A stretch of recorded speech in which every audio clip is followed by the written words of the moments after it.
సురుచి వంటిల్లో continental and regional dishes అయితే నేను తీసుకొద్దాం అనుకుంటున్నానండి. సో ఈ వారం అయితే బాంబే వీక్ అంటే మనకి ముందుగా గుర్తొచ్చేది వడాపావ్. స్ట్రీట్ సైడ్ వడాపావ్ ఎలా చేయాలో ఈసారి మనం చూద్దాం. వడాపావ్ అనేది ఎలాగైనా చేయొచ్చు, కానీ ఇది స్ట్రీట్ సైడ్ స్పెషల్ అనమాట.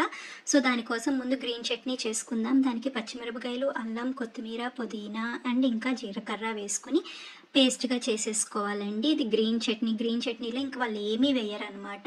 చేసేసి పక్కన పెట్టేసుకోవాలి. ఇప్పుడు శనగపిండిని బ్యాటర్ రెడీ చేసుకుందాం. శనగపిండికి సాల్ట్ అండ్ వాము వేసుకుని లమ్స్ లేకుండా కొంచెంగా వాటర్ వేసుకుని నేను చూపించే విధంగా ఆ కన్సిస్టెన్సీ అయితే మాత్రం ఉండాలండి. చూసారు కదా, ఈ కన్సిస్టెన్సీ అయితే అలా ఉండాలి.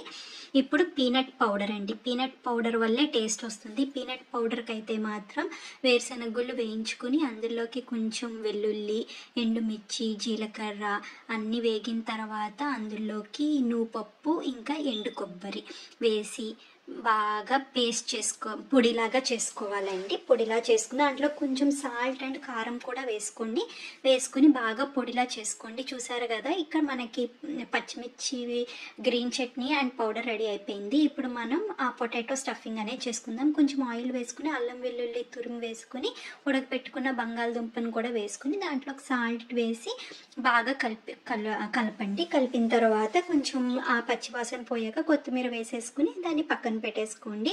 ఇంకెప్పుడు మనం దీన్ని రౌండ్ బాల్స్ లాగా చేసుకోవాలి.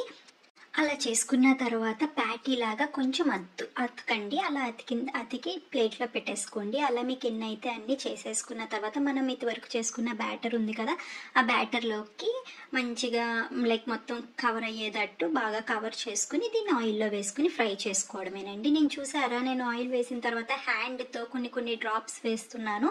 అదేంటంటే ఆ శనగపిండి అలా వచ్చిన తర్వాత చిన్న క్రిస్పీగా వస్తుంది అనమాట. అలా వచ్చిన దాన్ని మనం వడాపావుల మధ్యలో వేసుకుంటే క్రంచీనెస్ వస్తుంది. ఇంకా అయిన తర్వాత పచ్చిమిరపకాయలను కూడా వేయించేసుకుని పక్కన పెట్టుకోండి. ఇప్పుడు అసలైన వడాపావుని మనం ఎలా చేయాలి చూద్దాం.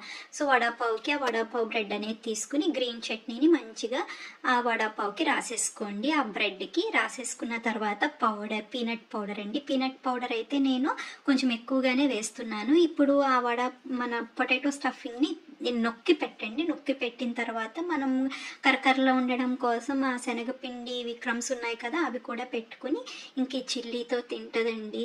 సూపర్ ఉంటుంది. చిల్లీతో తింటే అద్దిరిపోతుంది అనమాట. మీరైతే వడాపావుని ఇలా ట్రై చేసి నాకు ఎలా వచ్చిందో కామెంట్ సెక్షన్లో కంపల్సరీ చెప్పండి.